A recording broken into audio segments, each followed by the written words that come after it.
me këndimin e himnit kombëtar, është bërë thirrje se Shqipëria është e shqiptarëve dhe jo e tradhtarëve, është kërkuar dorëheqje e kryeministrit Rama. Qytetarët gjithashtu janë ngritur në numër më të reduktuar edhe në Pogradec. Ata kanë artikuluar ato kërkesa që janë parashtruar në fakt edhe në kryeqytet, që janë dorëheqja e kryeministrit, shfuqizimin e statusit dhe kuadrit ligjor për investitorët strategjik, shfuqizimin e paketës maleve, anullimin e ndryshimeve në ligjin për zonat e mbrojtura, si edhe anullimin e ndryshimeve në ligjin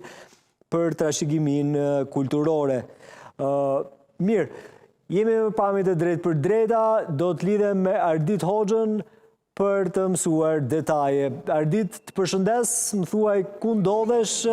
çfarë po ndodh pranë teje. Sërish stacioni parë është sheshi Skënderbej apo kemi ndryshim, le të themi, edhe risi në organizimin e kësaj proteste të nëntës në radhë? Jo, nuk ka si ndryshim edhe në këtë ditë të nëntë të protestës që zhvillohet për ditë tashmë nga bulevardi Dëshmorët e Kombit dhe përballë zyrës së kryeministrit Rama.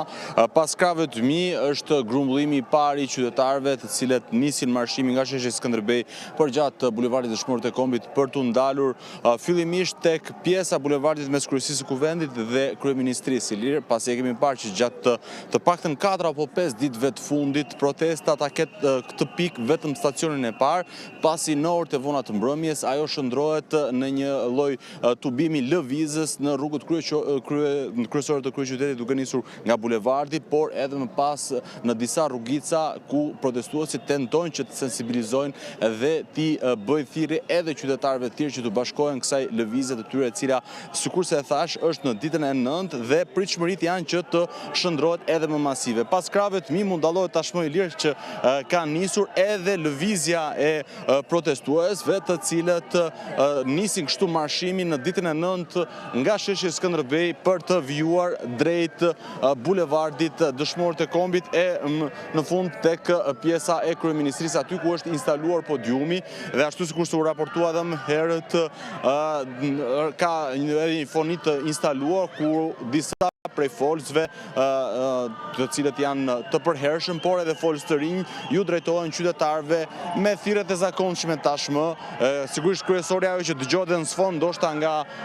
në këto momente është dorëheqja e kryeministrit Rama për të kaluar më pas tek dorëheqja dhe rinovimi total i klasës politike në vend, e po ashtu kërkesa të tjera më teknike siç janë anullimi i projekteve të ndërtimit në zonat e mbrojtura në përgjithësi, por në veçanti në atë të Zvërnecit, që ishte edhe në fakt leitmotivi apo shkaku fillestar që ndezi këtë